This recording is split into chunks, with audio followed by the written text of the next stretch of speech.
নমস্কার বন্ধুরা, আবারও একটা রেসিপিতে সকলকে স্বাগত।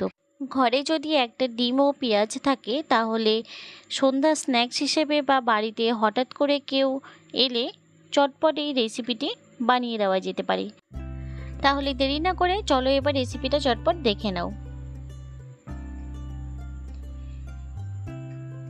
ডিমের চপ বানাবার জন্য আমি এখানে নিয়েছি বড় সাইজের 4টে পেঁয়াজ। পেঁয়াজগুলোকে একদম ঝুরি করে কুচি করে নিয়েছি আর নিয়েছি 3টে সেদ্ধ ডিম। এবার এই পেঁয়াজগুলোকে হাত দিয়ে এইভাবে ডলে ডলে একটুখানি ছাড়িয়ে নিচ্ছি। সম্পূর্ণ পেঁয়াজগুলোকে ছাড়িয়ে নেওয়া হয়ে গেছে। এবার ডিমগুলোকে পিস পিস করে কেটে নেব। আমি এখানে 3টে ডিম দিয়ে চপগুলো তৈরি করছি। আপনারা চাইলে কিন্তু একটা ডিম দিয়েও বা তার থেকেও বেশি ডিম দিয়েও চপ তৈরি করে নিতে পারেন। মানে যার যতটা প্রয়োজন সে ততগুলো তৈরি করতে পারেন। এইভাবে গোল গোল করে ডিমগুলোকে কেটে নিচ্ছি।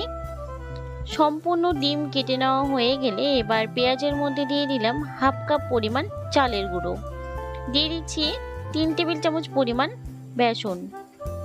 আমি এখানে মসুর ডালের বেসনটা ব্যবহার করেছি। আপনারাও চেষ্টা করবেন যাতে করে মসুর ডালের বেসনটা দিয়ে চপটা তৈরি করা যায়। মসুর ডালের বেসন দিয়ে যদি চপটা তৈরি করা হয় খেতে কিন্তু দুর্দান্ত হয়। এবার দিয়ে দিচ্ছি পরিমাণ মতো লবণ, 1/4 টিস্পুন হলুদ গুঁড়ো, দিয়ে দিচ্ছি হাফ চা চামচ পরিমাণ লাল লঙ্কার গুঁড়ো। ঝালটা অবশ্যই আপনারা আপনাদের স্বাদ অনুযায়ী ব্যবহার করবেন। দিয়ে দিচ্ছি হাফ চা চামচ পরিমাণ কালো জিরে, হাফ চা চামচ পরিমাণ দিয়ে দিচ্ছি চাট মশলা, আর দিয়ে দিচ্ছি 4টে কুচি করে নেওয়া কাঁচা পাকা লঙ্কা। আবারও বলছি, ঝালটা আপনারা অবশ্যই আপনাদের স্বাদ অনুযায়ী ব্যবহার করবেন। এবার সব কিছুকে শুকনো অবস্থায় ভালো করে প্রথমে মেখে নেব।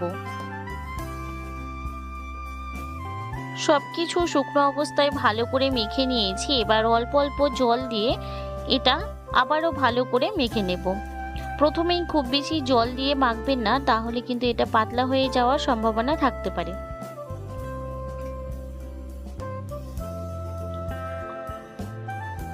সবকিছুকে ভালো করে মেখে নিয়েছি। দেখুন মিশ্রণটি কিন্তু এরকম শক্ত করে একটু মেখে নিতে হবে। এর থেকে বেশি পাতলা করে একদমই মাখবেন না, তাহলে এটা কিন্তু চপগুলো তৈরি করার সময় অসুবিধা হতে পারে। প্রথমে একটুখানি মিশ্রণ নিয়ে হাতের মধ্যে গোল করে নিয়ে তারপরে এইভাবে চ্যাপটা করে চারপাশে ছড়িয়ে নেব। মাঝখান থেকে একটা ডিমের অংশ দিয়ে ভালো করে ডিমটাকে কোট করে নিয়ে গোল করে তারপরে একটু চ্যাপটা শেপ দিয়ে নেব। আপনারা চাইলে এটাকে গোল করেও তৈরি করে নিতে পারেন। আমি এখানে একটু চ্যাপটা করে তৈরি করে নিচ্ছি। দেখুন একটা তৈরি করে নেওয়া হয়ে গেছে, বাকিগুলোকে একইভাবে তৈরি করে নেব। আমি প্রথমে 3টে চপ তৈরি করে নিয়েছি। এবার এই 3টে চপ ভাজতে ভাজতে বাকি চপগুলোকে তৈরি করে নেব। তার জন্য কড়াইতে আগে থেকে সাদা তেল গরম করে নিয়েছি। এবার এক এক করে 3টে চপই আমি তেলের মধ্যে দিয়ে দেব। গ্যাসের আঁচটাকে লোতে রেখেই চপগুলো ভাজতে হবে, না হলে কিন্তু খুব তাড়াতাড়ি ওপর থেকে পুড়ে যাবে আর ভেতর থেকে কাঁচা থেকে যাবে।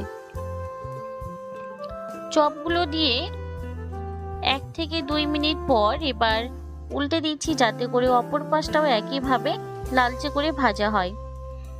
এই চপগুলো একটু সময় ধরে ভাজতে হবে। আমি এখানে 5 থেকে 6 মিনিট ধরে চপগুলোকে ভেজে নিয়েছি। আর একটু সময় ধরে যদি চপগুলো ভাজা হয় তাহলে কিন্তু খুব সুন্দর ক্রিস্পি হয়। দেখুন চপগুলোকে লালচে করে ভেজে নেওয়া হয়ে গেছে। এবার তেল থেকে তুলে একটা পাত্রের মধ্যে রেখে দিচ্ছি। একইভাবে বাকি ব্যাচের চপগুলোকে আমি ভেজে নেব। এই ডিমের চপে পেঁয়াজের পরিমাণটা একটু বেশি দেওয়ার চেষ্টা করবেন, তাহলে খেতে কিন্তু খুবই ভালো লাগে। বাকি চপগুলো ভেজে নেওয়া হয়ে গেছে। এবার তেল থেকে তুলে একটা পাত্রের মধ্যে সার্ভ করে আপনাদেরকে দেখাচ্ছি। দেখুন চপগুলো কতটা ক্রিস্পি ও কতটা সুন্দর হয়েছে, খেতে তো দুর্দান্ত হয়েছে। তো বন্ধুরা, আমার এই রেসিপিটি তোমাদের কেমন লেগেছে? যদি ভালো লাগে অবশ্যই লাইক শেয়ার কমেন্ট করবেন। আর আমার চ্যানেলে নতুন বন্ধু হয়ে থাকলে চ্যানেলটি সাবস্ক্রাইব করে নেওয়ার জন্য অনুরোধ রইল। পাশে থাকা বেল আইকনটি অবশ্যই অন করে দেবেন, তাহলে আমি চ্যানেলে যখনই নতুন কোনো ভিডিও দেব সবার আগে আপনাদের কাছে পৌঁছে যাবে। আজ এই পর্যন্তই, ফিরে আসবো নতুন কোনো রেসিপি নিয়ে। ততক্ষণ ভালো থাকবেন, সুস্থ থাকবেন।